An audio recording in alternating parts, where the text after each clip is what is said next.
começar falando, até foi um questionamento que eu trouxe, inclusive, para o professor que estava aqui com a gente, professor Marcos, sobre um questionamento aí, sobre uma tese, uma teoria, que aí não sei se seria teoria ou não, essa é justamente a sua opinião que eu quero agora, Emanuel. Tem alguns estudiosos dizendo que o Putin estaria tentando aí, estaria sendo usado aí, na verdade, para um grande plano, né? Esse plano seria estaria sendo chamado, inclusive, de um Great Reset, né? Que seria uma reforma do capitalismo, mas tem gente que está dizendo, na verdade, que esse reset seria a implementação propriamente dita do socialismo com uma fachada aí de melhoramento do sistema capitalista internacional. O que você acha, assim? Você acha que seria isso? Ou você acha que isso realmente poderia ser somente uma teoria da conspiração? Eu gosto muito das teorias da conspiração e, infelizmente, eu devo te confessar que minha mãe é uma das maiores compartilhadoras de teoria da conspiração no WhatsApp. Eu recebo isso todo dia dela e digo, mãe, isso não vai acontecer. Então, essa ideia do grande reset, obviamente, existe sim a intenção de várias pessoas de remodelarem a maneira como o capitalismo funciona, existe a intenção sim de pessoas de fazerem da maneira como o socialismo vai funcionar. Mas é óbvio que se essas pessoas têm essa intenção, elas não dariam um nome para ser publicamente discutido e publicamente atacado. Essas pessoas fariam isso da maneira mais discreta possível.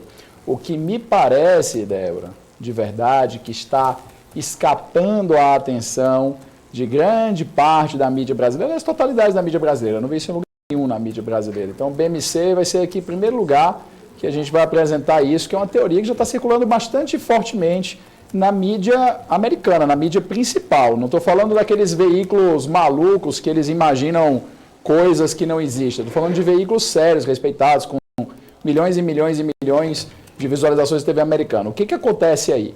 Os Estados Unidos, por muitos anos, é um país que vivia em uma guerra de armas, uma corrida armamentista com a União Soviética.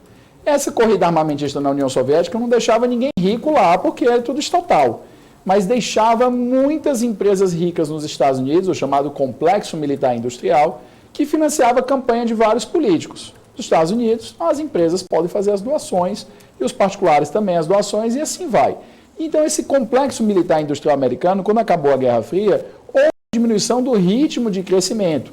Esse ritmo de crescimento de investimento dos Estados Unidos em armamento, ou seja, desenvolvimento de armas, o abastecimento financeiro do complexo militar industrial americano, ele cresceu com os atentados terroristas. Só que já faz um certo tempo que você não tem esse nível de atentados terroristas e os terroristas você não combate com armamentos sofisticados, você combate os terroristas mais com inteligência e com armamentos convencionais e muito aqui e ali um ataque de drone. Então o que acontece? Se os Estados Unidos quisessem mesmo que não tivesse ocorrido tudo isso, eles teriam simplesmente dito, a Ucrânia nunca entra na OTAN, estamos dando essa garantia para a Rússia iria ter mais segurança geopolítica, seria muito mais difícil para o Vladimir Putin justificar inclusive internamente a invasão. De novo, ele está errado, cada país tem o direito de se autodeterminar, mas existe uma diferença entre o que deve ser e o que é. O que deve ser é que cada país escolhe o que faz, e o que o país não consegue escolher sozinho porque o mais forte impõe os seus interesses. E o vizinho mais forte da Ucrânia é a Rússia, ponto final. Então, o que é que a Rússia jamais aceitaria a Ucrânia na OTAN? E aí, por que o governo americano, por que o presidente americano, por que Joe Biden, ele simplesmente não deu a garantia para a Rússia de que não aceitaria a Ucrânia na OTAN, eliminando esse problema lá atrás, já que era previsível, e desde 2014 se fala a mesma coisa. Ou seja, não é nada que não tenha sido avisado. Parece o sujeito que todo dia a esposa fala, não gosto de você, não gosto de você, vamos divorciar, vamos divorciar, vamos divorciar. Aí no dia que ela se divorcia, o cara diz, mas por que você não me avisou nada? Então, isso não faz o menor sentido. Então, o que acontece aí? Se os Estados Unidos não tomaram as medidas necessárias, que podiam ter tomado unilateralmente para garantir que a Rússia não teria o pretexto geopolítico, ou seja, a Rússia não conseguiria ter nem apoio doméstico para fazer isso, isso gerou agora uma nova corrida armamentista.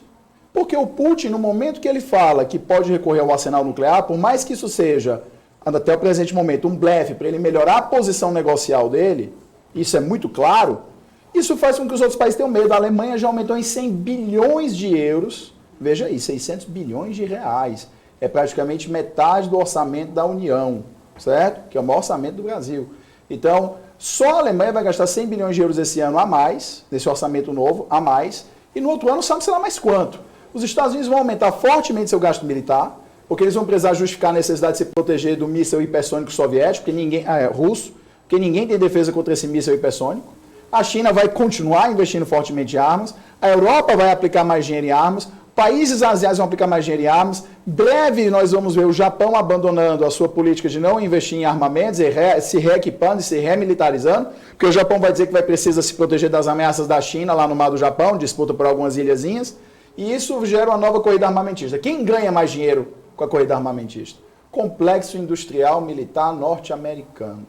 Então, não há inocência, a gente tem que rastrear o dinheiro. E onde é que o dinheiro vai parar? No complexo militar industrial norte-americano. Eles financiam quem? Os políticos americanos. Então, por que eles não impediram isso antes?